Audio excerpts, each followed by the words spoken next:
How would you respond to the criticism that you have in your research? And then, how you will defend it to address the problem or potential counter-arguments in your research?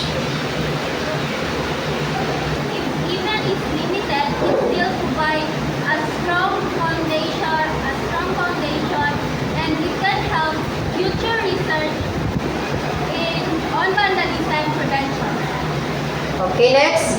What are the next steps in your research or in line of your research, and what future studies would you recommend based on your findings? Future research should include more school and more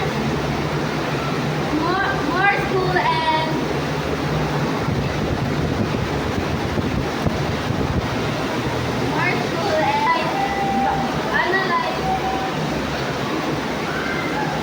analyze factors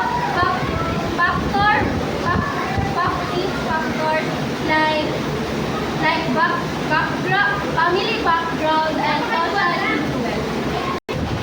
Question number 3.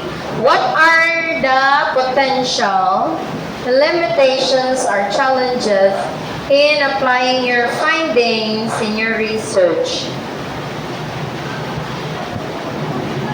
Some challenges include limited school resources and students continue to ignore school. Question number 4. What are the practical implications of your findings and how might they be applied in real-world settings? School can use the findings in creating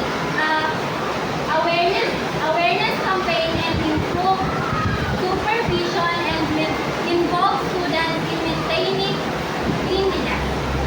Question number 5. Did your research uncover any unexpected results, and how did you interpret these, and what are the implications? Yes, some students said that they vandalized guns for fun. This shows schools that they need to provide a creative and engaging activities for students. Question number 6. What are the most significant findings of your research, and how do they contribute to the existing body of knowledge? I use reviewed and pilot tested questionnaire and followed the same procedure